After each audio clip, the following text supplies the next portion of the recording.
आज शिवरात्री आहे, त्यामुळे आपण आज फ्रूट कस्टर्ड करणार आहोत. फ्रूट कस्टर्डसाठी सगळे फ्रूट्स असले तरी चालतात. त्याच्यात डाळिंब असली तर खूप छान दिसते. डाळिंब व ग्रेप्स असले तर खूप छान, कलरचे ग्रेप्स असले तर खूप छान दिसते. Black and green. तसेच आपण जे आपल्याकडे अवेलेबल आहे त्यातून मी तुम्हाला फ्रूट कस्टर्ड कसं करायचं ते दाखवणार आहे. त्यासाठी आपण स्टार्ट करूया. मी इथे घेतलेली आहे पपई घेतलेली आहे व चिक्कू घेतलेला आहे, वॉटरमेलन घेतलेला आहे, मँगो घेतलेला आहे व ॲपल घेतलेला आहे. वॉटरमेलन तुम्ही स्किप केलं तरी चालतं.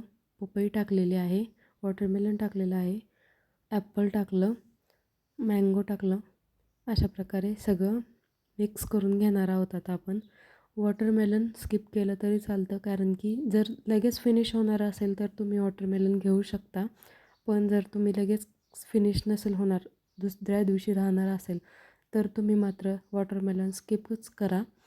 आता आपण पुढची प्रोसेस सुरू करणार आहोत. अशा प्रकारे सगळे फ्रूट्स एका बाउलमध्ये मिक्स करून घ्यायचे आहेत. जर मोठे तुकडे राहिले असतील तर छोटे करून घ्यायचे आहेत. अशा प्रकारे आता पुढे आपण एका पातेल्यामध्ये तेल तापायला ठेवणार आहोत. चांगले उकळून घेतल्याच्या नंतर 10 मिनटं ते दूध उकळून घ्यायचं आहे आपण. त्याच्यातलं पाणी सगळं संपेपर्यंत उकळून घेणार आहोत. तोपर्यंत दुसरीकडे आपण साखर, 1 बाऊल साखर व 1 बाऊल मी खवा घेतलेला आहे इथं. मी इथं कस्टर्ड पावडरचा वापर करणार नाही आहे. वेलदोडा पूड घेतलेले आहे व जायफळ पूड घेतलेले आहे. अशा प्रकारे दूध चांगलं आटलेलं आहे. एका बाउलमध्ये थोडंसं दूध काढून घेतलेलं आहे मी. त्यामध्ये खवा चांगला मिक्स करणार आहे. अशा प्रकारे खवा चांगला मिक्स करून घ्यायचा आहे. त्याची सगळ्या गाठी मोडून घ्यायच्या आहेत. आपण हाताने देखील चांगला व्यवस्थित गाठी मोडून घेऊ शकतो. अशा प्रकारे मी आता हातानेच सगळं मिक्स करून घेणार आहे. थोडंसं गरम आहे, यात थोडंसं दूध गार होऊन दिलं तरी चालतं.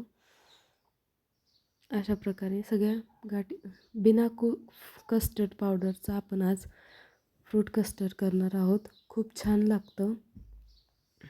माझ्या चॅनलला नवीन असाल तर सबस्क्राईब करा, लाईक करा, कॉमेंट करा.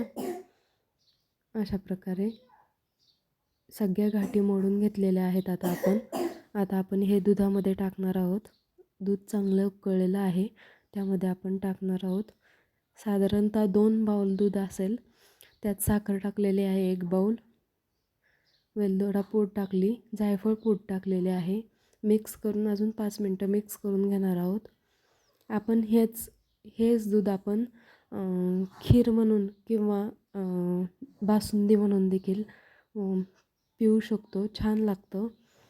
अशा प्रकारे आता हे दूध अजून 5 मिनटं उकळून द्यायचं आहे, कारण की त्याच्यातले ते खवा जो पेस्ट टाकलेली आपण ती सगळ्या दुधात मिक्स होईपर्यंत ढवळत राहायचं आहे सारखं.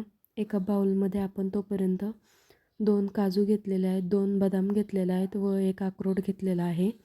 ते चांगले बारीक करून घेणार आहोत हाताने आपण. अशा प्रकारे बारीक करून घ्यायचं आहे. तुकडेच करायचे आहेत, जास्त मिक्सरला पण बारीक नाही करायचं. ते कस्टर्डमध्ये खूप छान लागतं. वेगवेगळी चव येते त्याच्यात.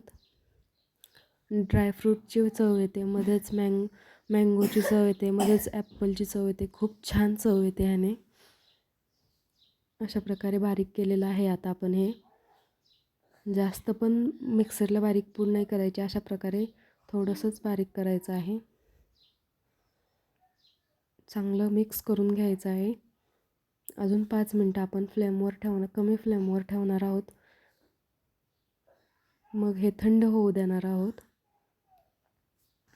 अशा प्रकारे आपले हे 2 बाउल थंड झालेले आहेत. अशा प्रकारे ही छान बासुंदी म्हणूनही पिऊ शकतो आपण याला.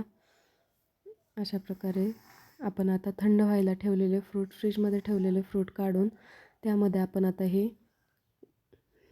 दूध टाकणार आहोत. आटवलेलं दूध टाकणार आहोत. किती छान दिसत आहे, तुम्हाला पाहू शकता तुम्ही. अशा प्रकारे आपलं हे फ्रूट कस्टर्ड तयार झालेलं आहे. हे वॉटरमेलन नसेल तर हे साधारणतः 2 दिवस राहू शकतं. पण जर तुम्ही वॉटरमेलन नाही टाकलं किंवा टाकलं तर त्याच दिवशी संपवून टाकायचं आहे. पाहू शकता तुम्ही किती छान दिसत आहे. हे थंड व्हायला ठेवायचं आहे व थंड झाल्याच्या नंतर हे सर्व करायचं आहे. खूप छान लागते. मँगोची टेस्ट, ॲपलची टेस्ट, भन्नाटमध्येच चिक्कूची टेस्ट खूप छान लागते. अजून वरून बासुंदीचा फ्लेवर येतो. खूप छान लागतं. तुम्ही तुमच्या घरी एकदा ट्राय करून बघा अशी. यामध्ये आपण ग्रेप्स टाकू शकतो, तसेच डाळिंब देखील टाकू शकतो. सर्व करतो त्यावेळेला वरून टाकायचं आहे. खूप छान लागतो. माझ्याकडे डाळिंबचा ट्रे आहे, तो घेतलेला आहे मी. ओरिजिनल असतील तर वरून खूप छान दिसतात डाळिंब. तसेच मँगो, पपई खूप छान दिसते. थँक्यू.